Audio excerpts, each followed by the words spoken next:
सुकून देखने वाले सभी दर्शकों को मेरा प्यार भरा नमस्कार, आदाब। दोस्तों, आज के इस एपिसोड में हम आपकी मुलाकात करवाने जा रहे हैं एक उभरते हुए एंटरप्रेन्योर श्री उबेर शाह जी से, जो कि फाउंडर हैं ई फ्रूट मंडी के।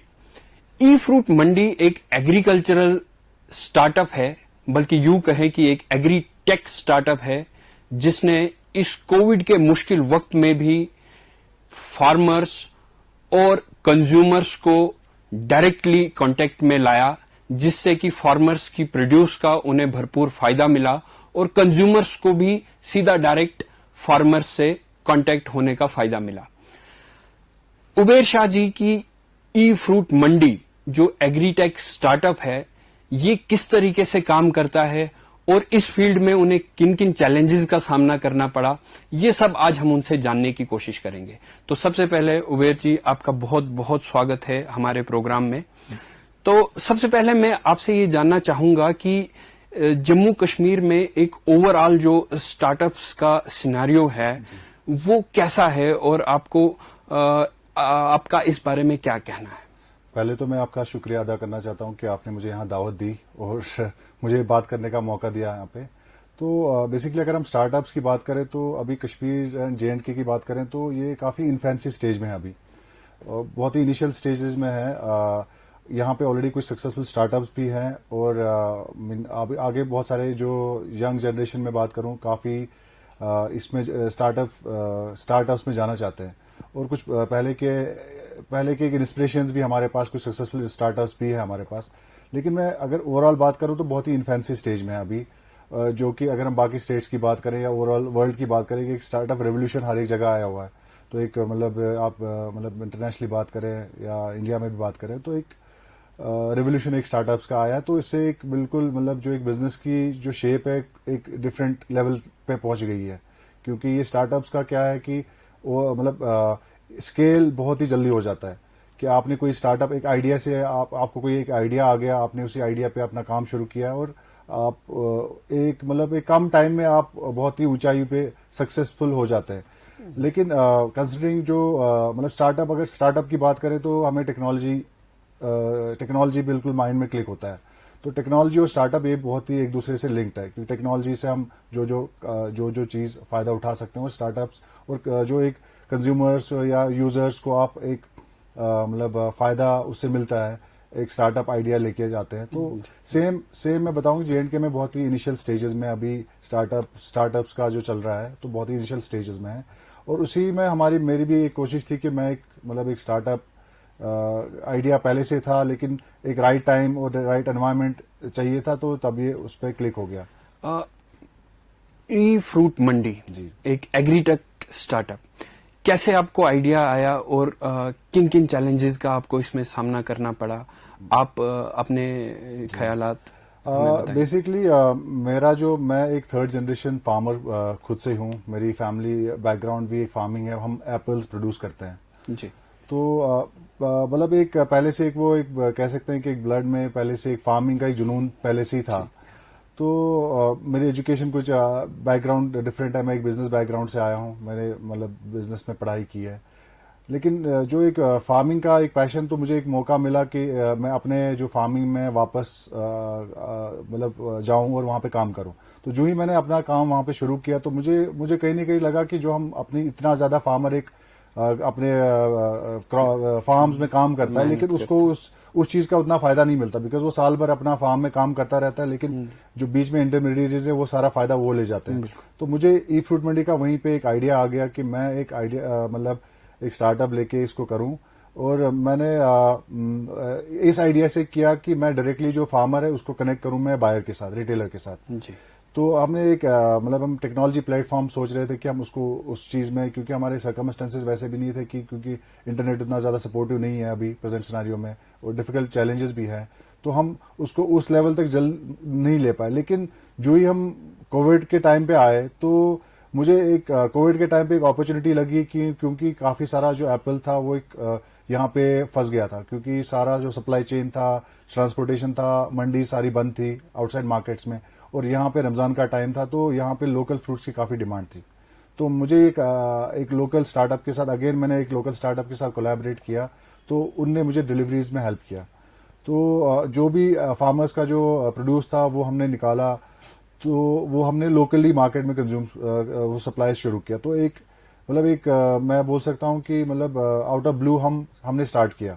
जो हम स्टार्ट चाहते थे वो हमें बिल्कुल लोकल, वो जो हम लोकल मार्केट हमेशा इग्नोर करते हैं, मैं मतलब पहले तो अपॉर्चुनिटी हमें लोकल मार्केट में अपने स्टार्टअप को स्ट्रांग करना है, देन आप उस चीज को आगे किसी दूसरी जगह रेप्लिकेट कर सकते हैं जी। तो वो एक लोकल लेवल पे ही हमें एक अपॉर्चुनिटी मिली, और जो भी कोविड टाइम पे हमें अपॉर्चुनिटी मिली, और हमने मतलब काफी सारा जो फ्रूट है, जो लोकल डिमांड बढ़ गई थी रमजान के टाइम पे, बढ़ जाती है डिमांड, तो हमने काफी सारा फ्रूट लोकल मार्केट में सप्लाई किया।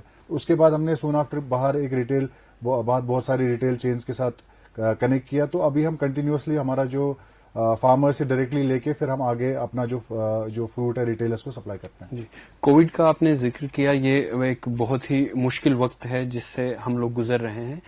तो कोविड के टाइम में आपको किन किन मुश्किलातों का सामना करना पड़ा और आपने कैसे इन सब को काउंटर किया, हम आपका एक्सपीरियंस जानना चाहेंगे। जी जी बिल्कुल। मुश्किलात तो बहुत थी, लेकिन मैं ये कहना चाहूंगा कि एक स्टार्टअप के लिए तो चैलेंजेस हमेशा रहेंगी, और इन चैलेंजेस को आप कैसे ओवरकम करेंगे, इनका सोल्यूशन कैसे डालेंगे, कैसे लाएंगे आप सामने, तो वही इंपॉर्टेंट रहता है। तो चैलेंजेस तो मुझे भी बहुत रहे, हमें डिलीवरीज में काफी इश्यूज थे, क्योंकि मूवमेंट बहुत ज्यादा रिस्ट्रिक्टेड थी, और पासेस भी अवेलेबल नहीं थे, और उसके बावजूद भी हम मतलब समहाउ मतलब इन मुश्किलात के बावजूद भी हम लोगों तक ये फ्रूट मतलब हम पहुंचा दिया।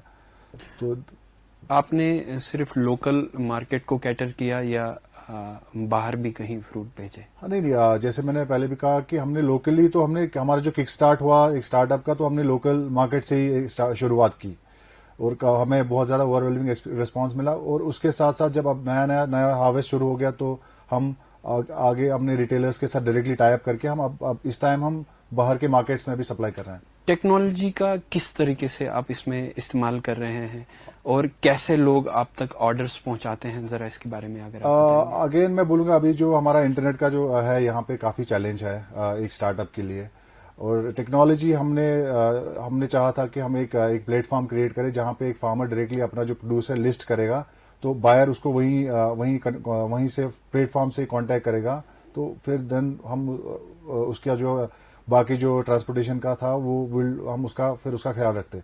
लेकिन अभी हम मोर ऑफ लेस टेक्नोलॉजी मतलब इन टर्म्स ऑफ व्हाट्सएप और बाकी मीडियम्स ही यूज करें, बिकॉज जो भी अभी राइट नाउ चैलेंजेस है, बिकॉज अगेन मैंने बोला कि चैलेंजेस तो आएंगे, अभी हमारे पास इंटरनेट का चैलेंज है, उसको हम फेस कर रहे हैं, जो बाकी मीडियम्स है हमारे पास, तो हम व्हाट्सएप यूज कर रहे हैं। मीनवाइल हम अपना एक प्लेटफॉर्म भी तैयार कर रहे हैं जो कम लो इंटरनेट स्पीड पे हमें जो फार्मर्स को अपना प्रोड्यूस लिस्ट करे, इजीली लिस्ट करके फिर हमारे पास इंफॉर्मेशन आएगी, तो हम वो जो उसका प्रोड्यूस है शिप कर सकते हैं बाहर के मार्केट्स में। जी, जो कम डेटा इस्तेमाल करके एक ऐसा प्लेटफॉर्म आप बनाना चाहते हैं। हाँ जी।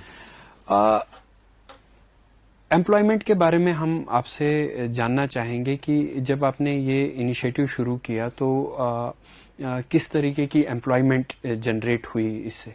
जी, पहले मैं बात, बिकॉज हमें कहीं ना कहीं ये मटेरियल पहुंचाना था, या तो कंज्यूमर तक पहुंचाना था या तो रिटेलर तक पहुंचाना था, तो इन बिटवीन हमें जैसे एम्प्लॉयमेंट आप बता सकते हैं, जो डिलीवरी बॉय से लेके या ट्रांसपोर्टेशन से लेके, इसमें एक पूरी एक सप्लाई चेन हमारी एक बन गई थी। तो मतलब ये उस सप्लाई चेन में हर एक अपने अपने जो उसका रोल है वहां पे बेनिफिट हो रहा है, तो ऑटोमेटिकली एम्प्लॉयमेंट जनरेशन तो हो रही है। मतलब वो हम बोल सकते हैं कि एक सेल एम्प्लॉयड ही हम दूसरे मतलब एम्पावर कर रहे हैं, जो भी लोग हैं उनको हम इस मीडियम से हम एम्पावर कर रहे हैं, फार्मर्स को भी एम्पावर कर रहे हैं, जो हमारे साथ स्टेक होल्डर्स हैं बाकी वो भी इससे एम्पावर हो रहे हैं। फार्मर्स और फ्रूट ग्रोअर्स का कैसा रेस्पॉन्स आपको मिला? फार्मर्स तो इनिशियली बहुत रिलेक्टेंट थे, बिकॉज उनको एक ऑल्टरनेट प्लेटफॉर्म देना था हमको, क्योंकि वो जो ट्रेडिशनल मंडीज के थ्रू सप्लाई करते हैं उससे हम बिल्कुल हटके काम कर रहे हैं। हम उनको एक ऑल्टरनेट, इनिशियली वो काफी हेजिटेंट थे इसमें, बट स्लोली हमारा जो है अभी तक हम 200 फार्मर्स के साथ काम कर रहे हैं, तो स्लोली हमारा इसमें एडअप हो रहा है फार्मर्स, क्योंकि जो हमारा एग्जिस्टिंग फार्मर्स है वो काफी इस प्लेटफॉर्म से काफी खुश हैं, और उनके अच्छे प्राइजेस भी मिल रहे हैं बिकॉज हम उनको डायरेक्टली कनेक्ट कर रहे हैं रिटेलर्स के साथ, और जो भी इंटरमीडिएट्स हैं इन बिटवीन वो खत्म हो रहे हैं। जम्मू कश्मीर में एक बहुत बड़ा तबका एस्पायरिंग यूथ का है जी। जो कि बस इसी उधेड़बुन में है कि क्या चीज शुरू की जाए, किस तरीके से शुरू की जाए, क्या मुश्किलें आएंगी। तो मैं चाहूंगा कि उनके लिए भी आपका एक मैसेज आज इस प्रोग्राम के जरिए हमें मिले। पहले मैं एक चीज बताऊंगा कि मेरी थोड़ी सी बायसनेस हो सकती है टुवर्ड्स एग्रीकल्चर, क्योंकि एग्रीकल्चर ही हमारा एक मतलब एक वे फॉरवर्ड है। और एग्रीकल्चर में मतलब आई एम हैप्पी, एक चीज मैं खुश हूं कि काफी इसमें नॉट ओनली लड़के इसमें जा रहे हैं, काफी वुमेन एंटरप्रेन्योर्स भी already and they are doing brilliant work right now. और एग्रीकल्चर हम लाइक 70% ऑफ कंट्रीज एप्पल हम प्रोड्यूस करते हैं कश्मीर से, और तो almost 20 lakh metric ton of apple हम प्रोड्यूस करते हैं हर एक साल, और ये कैपेसिटी बढ़ ही रही है। तो मैं पहले मैसेज तो ये है कि मतलब एग्रीकल्चर ही एक फील्ड है जिसमें हम एक्सेल कर सकते हैं। और अगर हम बात करें इवन जैसे कोविड के मुश्किल टाइम में भी एग्रीकल्चर ने ओवरऑल ग्रो ही किया। अगर बाकी सेक्टर्स में काफी हिट हुआ है, होटल इंडस्ट्री या बाकी इंडस्ट्रीज में, मगर एग्रीकल्चर जो एक है, बिकॉज ये खाने पीने की चीज है, ये बहुत एक एसेंशियल कमोडिटी मानी जा सकती है। और इसी मतलब कोविड के मुश्किल हालात में भी एग्रीकल्चर ने फ्लोरिश किया, और हमने कोविड के टाइम में ही अपना काम शुरू किया। तो मेरी एक मैसेज है कि मतलब एग्रीकल्चर मतलब भी हमें मतलब मुश्किल से हालात में मैं कहता हूं कि वेंचर बहुत सारी अपॉर्चुनिटी, जिसमें बहुत सारी गैप्स हैं। आप सॉइल हेल्थ से लेके, ट्रांसपोर्टेशन से लेके, मार्केटिंग से लेके, फार्म इनपुट से लेके, मतलब एक इकोसिस्टम पूरा ओपन ही है। मतलब आप कहीं पे भी फिट हो जाओ, अपनी मेहनत अगर पैशन है आपको काम करने का, आप इसमें बहुत एक्सेल कर सकते हैं। और अपने स्टार्टअप को आगे और ले जाने के लिए जम्मू कश्मीर से भी बाहर का मार्केट जो है कैटर करने के लिए आप क्या आइडियाज, आपका प्रोग्राम?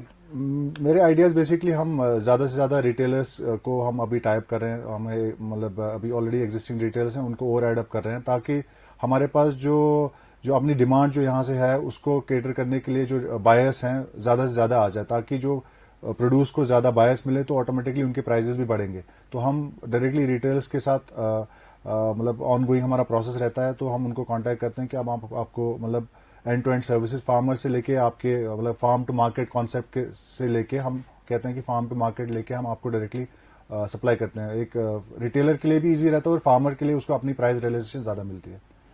आप हमारे प्रोग्राम में आए और हमें इतनी अच्छी जानकारी दी, इसके लिए आपका बहुत बहुत शुक्रिया। Thank you so much for having me. Thank you. सुकून के इस एपिसोड में इतना ही। अगले एपिसोड में आपसे फिर मुलाकात होगी। तब तक के लिए नमस्कार।